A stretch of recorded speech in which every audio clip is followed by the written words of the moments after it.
എല്ലാവർക്കും സലു കിച്ചനിലേക്ക് സ്വാഗതം. ഇപ്പൊ നമ്മുടെ നിസാറിക്കയുടെ ബർത്ത്ഡേക്ക് നമ്മൾ ഹോട്ടലിൽ പോയി ഭക്ഷണം കഴിച്ചത് വരെയൊക്കെ നിങ്ങൾ കണ്ടല്ലോ. അത് കഴിഞ്ഞ ശേഷം ഇവിടെ മക്കള് പറഞ്ഞെങ്കിൽ പിന്നെ നമുക്ക് മോളിലേക്ക് പോകാമെന്ന് കരുതി. അങ്ങനെ ഇപ്പൊ നമ്മൾ എല്ലാവരും ഉള്ളപ്പം മോളിലൊക്കെ വരിക എന്ന് പറഞ്ഞാൽ നല്ല രസമാണല്ലോ. അപ്പൊ അല്ലെങ്കിൽ ഇപ്പം എല്ലാവരും ഒരുമിച്ച് നമുക്ക് അങ്ങനെ കിട്ടുന്നതൊന്നും അല്ലല്ലോ. അങ്ങനെ നമ്മളിവിടെ മോളിലേക്ക് വന്നപ്പോഴേക്ക് താഴെ തന്നെ ഗ്രൗണ്ട് ഫ്ലോറിൽ എന്തൊക്കെയോ കലാപരിപാടികൾ കുട്ടികളുടെ ഇതൊക്കെ നടക്കുന്നുണ്ട്. അപ്പം അത്യാവശ്യം നല്ല ക്രൗഡും ഉണ്ടായിരുന്നു കേട്ടോ. അപ്പം എനിക്കാണെങ്കിൽ നമ്മളുടെ മക്കളൊക്കെ വലുതായത് കൊണ്ട് തന്നെ പലരും ഇതെന്താണെന്ന് അന്വേഷിക്കാറില്ല. പക്ഷെ എനിക്ക് കുട്ടികളുടെ കലാപരിപാടികൾ കാര്യങ്ങളൊക്കെ വന്നാൽ അതെന്താണെന്ന് അറിയാൻ ഭയങ്കര ആകാംക്ഷയാണ്. അങ്ങനെ മുകളിലത്തെ നിലയിലേക്ക് വന്നിട്ട് താഴേക്ക് നോക്കിയപ്പോഴാണ് അവിടെ ഡാൻസ്, പാട്ട്, ചിത്രരചന എന്ന് വേണ്ട ഇങ്ങനെയൊക്കെയുള്ള പല പല സംഗതികളാണ് നടന്നുകൊണ്ടിരിക്കുന്നത്. ദേ കണ്ടോ, നല്ല തിരക്കാണ് കേട്ടോ. അപ്പം വീക്കെൻഡും കൂടിയല്ലേ. അപ്പൊ എനിക്കാണെങ്കിൽ ഇങ്ങനെയൊക്കെ കാണാൻ ഭയങ്കര ഇഷ്ടമാണ്. അപ്പൊ എല്ലാ വർഷം ഉള്ളതിനേക്കാളും ഇപ്രാവശ്യം നിസാറിക്കയ്ക്ക് ഭയങ്കര സന്തോഷമുണ്ട്. അൽഹംദുലില്ലാ മക്കളെല്ലാവരും ഉണ്ടായിരുന്നു. അപ്പൊ ഇതിനിടയിൽ നമ്മളുടെ കുറച്ച് വ്യൂവേഴ്സിനെയൊക്കെ കണ്ടു. അപ്പൊ എല്ലാവരെയും കാണുമ്പോഴും ഭയങ്കര സന്തോഷമാണ് കേട്ടോ. കാരണം ഇവരെല്ലാവരും ഇവര് സ്ഥലമൊക്കെ ചോദിക്കും, എവിടെ നിന്ന് നിങ്ങൾ വന്നവരാണെന്ന് ചോദിക്കുമ്പോഴേക്ക് മലപ്പുറം, വടകര, പൊന്നാനി, കാസർഗോഡ്, കണ്ണൂര് എന്നിവിടങ്ങളിലുള്ള ആൾക്കാരാണ് ഏറ്റവും കൂടുതൽ ഞാൻ ഇപ്രാവശ്യം ഇവിടെ കണ്ടത്. പിന്നെ നമ്മളുടെ തിരുവനന്തപുരത്തുള്ള വ്യൂവേഴ്സ് ഈ കൂട്ടത്തിൽ ഉണ്ടായിരുന്നു. അപ്പം അവരൊക്കെ എല്ലാവരും വന്ന് സ്നേഹത്തോടെ നമ്മളുടെ അടുത്ത് ഓരോ കാര്യങ്ങൾ ചോദിക്കുമ്പോഴും നമ്മളുടെ അടുത്ത് വന്ന് നമ്മളുടെ തന്നെ കാര്യങ്ങളെ കുറിച്ച് അവർ പറയുമ്പോഴൊക്കെ നമുക്ക് ഭയങ്കര സന്തോഷമാണ്. കാരണം അത്രയേറെ അവര് നമ്മളെ സ്നേഹിക്കുന്നുണ്ടല്ലോ. നമ്മളൊരു വീട്ടിലെ അംഗത്തെ പോലെയാണ് അവർ നമ്മളെ കാണുന്നത്. അപ്പം അവർക്ക് നമ്മളുടെ അടുത്ത് ഒരു അപരിചിതത്വം ഇല്ല. പക്ഷെ നമ്മൾ അവരെ ചിലപ്പം ആദ്യമായിട്ടായിരിക്കും കാണുന്നത്. പക്ഷെ അവരിടപഴകുമ്പോഴേക്ക് തന്നെ അവർ പറയുന്നുണ്ട് നമ്മുടെ വീട്ടിലുള്ള ആരോ സഹോദരിയോ മോനോ ചെറുമക്കളോ പോലെയൊക്കെ ഉണ്ടെന്നൊക്കെ പറയുമ്പം ഒത്തിരി സന്തോഷമാണ്. അപ്പൊ ഇതിനിടയിൽ നമ്മുടെ റിസ്വാൻ കണ്ടോ, അവൻ ഇങ്ങനെയാണ് കേട്ടോ, ഭയങ്കര കോമഡിയാണ്. എനിക്ക് ഭയങ്കര ഇഷ്ടമാണ് റിസ്വാന്റെ ഇങ്ങനത്തെ ഉള്ള കുട്ടിത്തങ്ങളൊക്കെ കാണാനും ഒക്കെ. അപ്പൊ ഞാൻ പറയുന്നുണ്ട്, മോനെ ഇതൊക്കെ വേണോന്ന് ചോദിക്കുമ്പോൾ അവൻ പറയും ഉമ്മക്ക് എന്തിന്റെ കേടാണെന്ന് ചോദിക്കും. എനിക്കിങ്ങനെയാണ് കേട്ടോ, പിള്ളേരൊക്കെ എപ്പോഴും ഇങ്ങനെ കളിതമാശ പറഞ്ഞ് ചിരിച്ച് കളിച്ചൊക്കെ ഇരിക്കുന്നതാണ് എനിക്ക് ഏറ്റവും ഇഷ്ടം. അപ്പൊ നമ്മളുടെ വീഡിയോ ഒക്കെ പോസ്റ്റ് ചെയ്തപ്പോഴേക്ക് ഒരുപാട് പേര് നിസാറിക്കയ്ക്ക് ബർത്ത്ഡേ വിഷ് ചെയ്തിട്ടുണ്ടായിരുന്നു. അപ്പം നിസാറിക്ക എൻ്റെ അടുത്ത് പ്രത്യേകം പറഞ്ഞു, എല്ലാവർക്കും ഈ വീഡിയോയിലൂടെ നീ തിരിച്ചൊരിത് പറയണം എന്ന്. അപ്പൊ എല്ലാവർക്കും ഒത്തിരി താങ്ക്സ് ഉണ്ട്. കാരണം നിസാറിക്ക പ്രതീക്ഷിച്ചതേ അല്ല ഇങ്ങനെ ഒരു ബർത്ത്ഡേ എന്ന് പറയുന്നത്. അപ്പൊ എന്തായാലും വയസ്സായി വരുന്തോറും നമുക്കൊക്കെ ഇങ്ങനെയൊക്കെ ആഘോഷങ്ങൾ വരുമ്പോഴൊക്കെ ഒത്തിരി സന്തോഷമാണല്ലോ. അപ്പോ പിന്നെ കുറച്ച് സാധനങ്ങളൊക്കെ വാങ്ങിക്കേണ്ടായിരുന്നു. അതൊക്കെ വാങ്ങിച്ച ശേഷം പിന്നെ നമ്മൾ കുറച്ച് ലേറ്റ് ആയിട്ടുണ്ടായിരുന്നു. അങ്ങനെ ഇപ്പൊ നമ്മൾ നേരെ വീട്ടിലേക്കാണ് പോണത്. അപ്പൊ ഞങ്ങളെ എല്ലാവരെയും നിങ്ങളുടെ എല്ലാവരുടെയും പ്രാർത്ഥനകളിൽ ഉൾപ്പെടുത്തുക. അപ്പൊ ഇന്ന് മെയ് 1 അപ്പൊ ലേബർ ഡേ അല്ലേ. അപ്പൊ അതുകൊണ്ട് തന്നെ റിച്ചുവിന് ക്ലാസ് ഒന്നും ഇല്ല. അപ്പൊ ഇന്നിപ്പം രാവിലെ എന്ന് പറഞ്ഞാൽ അതിരാവിലെയൊന്നുമല്ല, ഒരു 7:30 മണിയൊക്കെ ആയപ്പോഴേക്ക് ഞങ്ങള് ഒന്ന് വെളിയിലേക്ക് പോവാണ്. വെളിയിൽ എന്ന് പറയുമ്പോൾ കൊല്ലം വരെയാണ് നമ്മൾ പോണത്. ഞാനും നിസാറിക്കയും മോള് സൽമാനും കൂടിയിട്ടാണ് പോകുന്നത്. അപ്പം സുൽത്താൻ ഇന്ന് വർക്ക് അറ്റ് ഹോം ഉണ്ട്. അപ്പൊ അവന് വരാൻ പറ്റത്തില്ല എന്ന് പറഞ്ഞു. പിന്നെ റിസ്വാൻ പറഞ്ഞു, റിസ്വാൻ ഇനിയിപ്പൊ എന്തായാലും നാളെ കോളേജിൽ പോകേണ്ടതാണ്, അപ്പൊ അതുകൊണ്ട് വരുന്നില്ല എന്ന് പറഞ്ഞു. അപ്പൊ ഇപ്പം ശരി എങ്കിൽ പിന്നെ ഞങ്ങൾ പോയിട്ട് വരാമെന്ന് എഴുതിയിട്ട് ഞങ്ങൾ പോവാണ്. അപ്പൊ ഞങ്ങൾ പോകുന്ന എവിടെയെന്ന് വെച്ചാൽ നിസാറിക്കയുടെ ഒരു ഫ്രണ്ടിന്റെ ഒരു ഷോപ്പിന്റെ ഉദ്ഘാടനമുണ്ട്. അപ്പൊ ആ ഉദ്ഘാടനത്തിന് നമ്മളെ ക്ഷണിച്ചിട്ടുണ്ട്. അപ്പൊ അങ്ങനെയാണ് നമ്മളിപ്പം അവിടേക്ക് പോകുന്നത്. 10 മണിക്കായിരുന്നു ഉദ്ഘാടനം പറഞ്ഞിട്ടുണ്ടായിരുന്നു. അപ്പൊ നമ്മൾ കറക്റ്റ് ടൈമിന് തന്നെ അവിടെ എത്തിയിട്ടുണ്ടായിരുന്നു. ഞങ്ങൾ അവിടെ എത്തിയപ്പോഴേക്ക് ബന്ധുക്കളും നാട്ടുകാരും എല്ലാവരും ഉണ്ടായിരുന്നു. പിന്നെ എന്നെ കൂടാതെ ജംഗ്ഷൻ ഹാക്കിലെ ഡോക്ടർ അനിൽ മുഹമ്മദ് സാറും ഉണ്ടായിരുന്നു. അപ്പം ശരിക്കും പറഞ്ഞാല് എനിക്ക് അനിൽ മുഹമ്മദ് സാർ വരുന്നു എന്ന് പറഞ്ഞപ്പോ തന്നെ എനിക്ക് ഭയങ്കര ഒരു സന്തോഷം ഉണ്ടായിരുന്നു. ഞാൻ കാണണം എന്ന് ആഗ്രഹിച്ച വ്യക്തികളിൽ ഒരാളാണ് അദ്ദേഹം. അപ്പൊ അങ്ങനെ ഇപ്പൊ നമ്മളിത് അവിടെ എത്തി ദുആരക്കുവാണ്. ദുആക്ക് ശേഷം അവരുടെ വാപ്പ തന്നെയാണ് ഇത് ഉദ്ഘാടനം ചെയ്യുന്നത്. അപ്പൊ ഒത്തിരി സന്തോഷം തോന്നി. ഈ ഫാക്ടറി ഔട്ട്ലെറ്റ് സ്ഥിതി ചെയ്യുന്നത് കരുനാഗപ്പള്ളിയിൽ നിന്ന് ഏകദേശം ഒരു 4 കിലോമീറ്റർ മാറി ഹൈവേയിൽ തന്നെയാണ് കേട്ടോ. പുത്തൻ തെരുവ് മസ്ജിദിന് അടുത്ത് തന്നെയാണ്. അപ്പൊ അങ്ങനെ ഉദ്ഘാടനം കഴിഞ്ഞു. നമ്മളെല്ലാവരും ഷോപ്പിനുള്ളിലേക്ക് കടന്നു. വിവിധ തരത്തിലുള്ള ഒരുപാട് വെറൈറ്റി ആയിട്ടുള്ള നട്ട്സ് ഒക്കെ അവിടെ വെച്ചിട്ടുണ്ടായിരുന്നു. നിസാറിക്കയുടെ ഫ്രണ്ട് ഷാജഹാന്റേതാണ് ഈ ഒരു ഷോപ്പ്. ഇപ്പൊ നിസാറിക്കായിട്ട് ഒന്നിച്ച് പഠിച്ചിട്ടുള്ളതാണ്. അപ്പം അതുകൊണ്ട് തന്നെ ഇവരുടെ പല ഫംഗ്ഷനുകളിലും വെച്ചിട്ട് ഞാൻ ഇദ്ദേഹത്തെ കണ്ടിട്ടുണ്ട്. അപ്പൊ ഇവിടെ ഇങ്ങനെയൊക്കെയുള്ള പരിപാടികളിൽ വരുമ്പോഴാണ് നമ്മൾ ഒരുപാട് പേരെ കാണുകയും സംസാരിക്കാനും ഒക്കെ ഉള്ള അവസരം നമുക്ക് കിട്ടുന്നത്. അപ്പൊ ഞാൻ നേരത്തെ പറഞ്ഞതുപോലെ അനിൽ സാറ് ഇതിലേക്ക് വരുന്നു എന്ന് പറഞ്ഞപ്പോഴേ തന്നെ ഞാൻ സാറിക്കടുത്ത് പറഞ്ഞു എന്തായാലും നമുക്ക് ഈ ഒരു ഫംഗ്ഷന് പോകണം, എനിക്ക് അദ്ദേഹത്തിനെ ഒന്ന് കാണണം എന്ന് നേരത്തെ തന്നെ ഞാൻ സാറിക്കടുത്ത് പറഞ്ഞിട്ടുണ്ടായിരുന്നു. അങ്ങനെ ഇപ്പം ആ ചടങ്ങുകളൊക്കെ ഇവിടെ നടക്കുകയാണ്.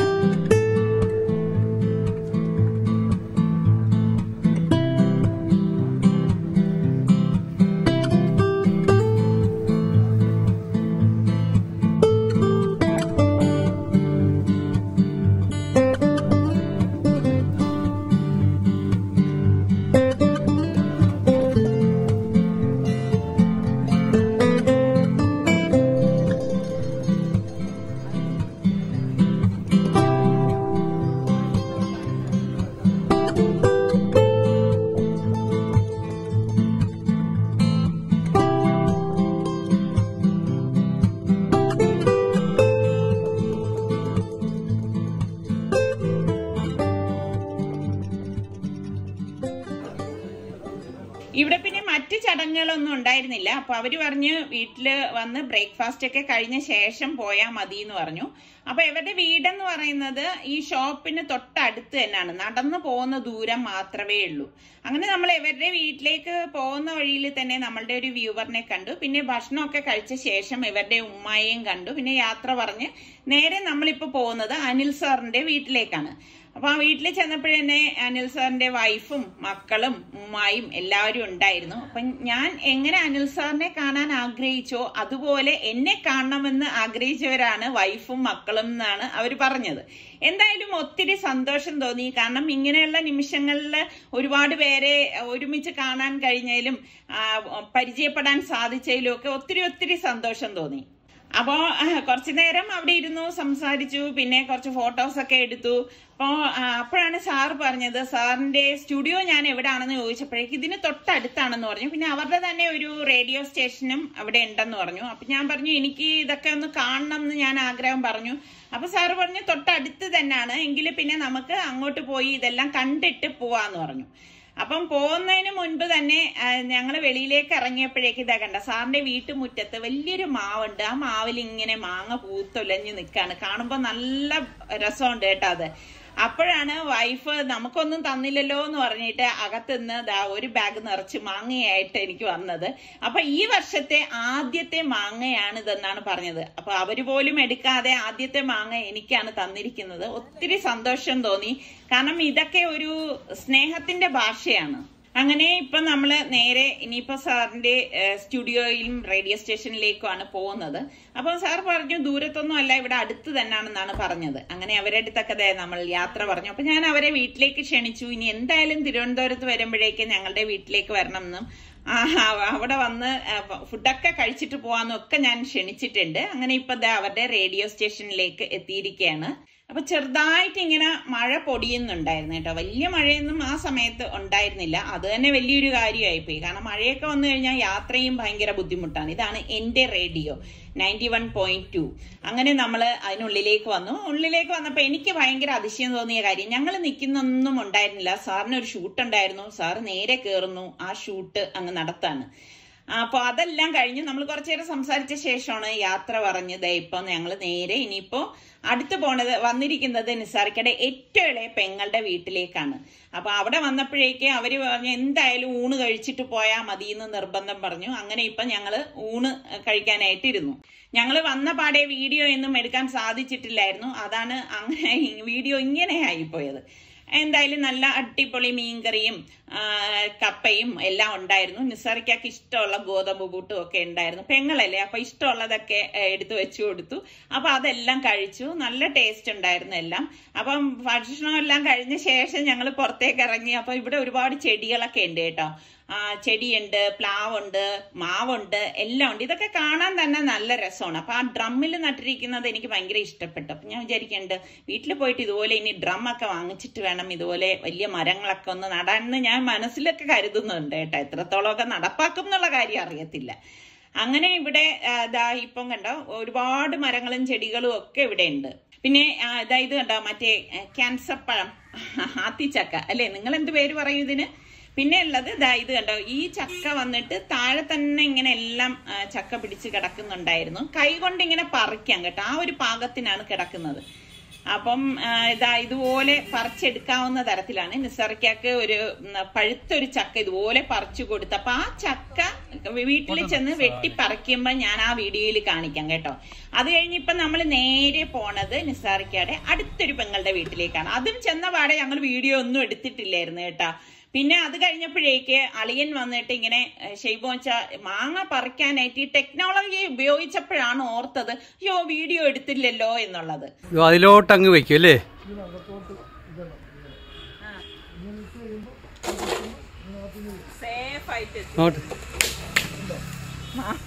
മാങ്ങ കേടും ഇല്ല, മാങ്ങ സേഫ് ആയിട്ട് വന്നു. മതി മതി മതി മതി മതി മതി അല്ല ആയിട്ടില്ല, മതി മതി വാ. അപ്പൊ ഇങ്ങനെയാണ് മാങ്ങ പറയും, എളുപ്പമുണ്ട്. അല്ലേ?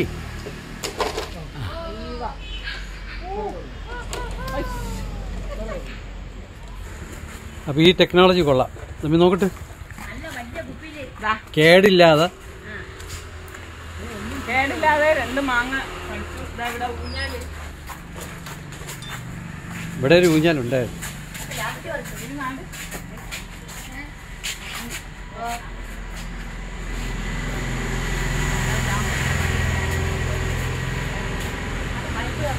ഒന്നും കളയില്ല.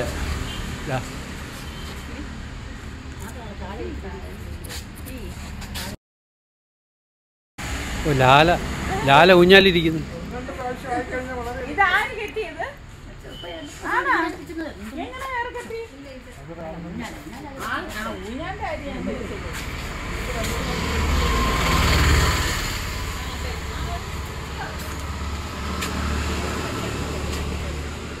ഇവിടെ എത്തിയപ്പോഴേക്കും ഏറ്റവും ഇളയ മോള് മാത്രമേ ഉണ്ടായിരുന്നുള്ളൂ. അവള് വന്നതാണ്, അവള് ഡോക്ടറാണ്, അപ്പൊ ക്ലിനിക്കിൽ വേണ്ടിയിട്ട് വന്നതാണ്. അപ്പൊ ബാക്കി എല്ലാവരും പല സ്ഥലങ്ങളിൽ ജോലി ചെയ്യുന്നവര്. അപ്പൊ ഏത് വീട്ടിൽ ചെന്നാലും ഇപ്പം ഇത് തന്നെയാണ് അവസ്ഥ. അപ്പം പോയ വീട്ടിൽ നിന്നൊക്കെ നമുക്ക് ചക്കയും മാങ്ങയും ഒക്കെ കിട്ടിയിട്ടുണ്ടായിരുന്നു. അപ്പൊ നിസാർക്ക് ഭയങ്കര ഹാപ്പിയായി. കാരണം വീട്ടിലെ മാങ്ങകൾക്ക് ഒരു പ്രത്യേക ടേസ്റ്റ് തന്നെയാണല്ലോ. നമ്മള് പുറത്തുനിന്ന് മാങ്ങ വാങ്ങി കഴിക്കുന്നത് പോലെ അല്ലല്ലോ വീട്ടിലെ മാങ്ങ കഴിക്കുക എന്ന് പറഞ്ഞാല്. അപ്പൊ ഞാൻ നിസാർക്കടുത്ത് പറഞ്ഞു നമുക്കും 2 മാവും തൈയൊക്കെ നടാം എന്നൊക്കെ ഇങ്ങനെ പറഞ്ഞു. അപ്പൊ എന്തായാലും ഇനിയിപ്പോ നേരെ നമ്മളെ വീട്ടിലേക്കാണ് പോണത്. കാരണം സൽമാൻ ഇന്ന് 5 മണിക്ക് ക്ലാസ് ഉണ്ട്. അപ്പൊ അതിനുള്ളിൽ നമുക്ക് വീട്ടിലെത്തണം.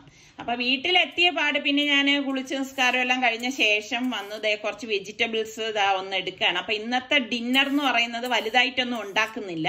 അപ്പൊ ഇപ്പോഴേ ഞാൻ സാലഡ് ഉണ്ടാക്കിയിട്ട് ഫ്രിഡ്ജിൽ വെക്കാന്ന് വിചാരിച്ചു. എപ്പോഴും സാലഡൊക്കെ ഉണ്ടാക്കുമ്പോൾ നമ്മൾ നല്ല തണുപ്പിച്ച് കഴിക്കുന്നതാണ് ടേസ്റ്റ് കൂടുതൽ.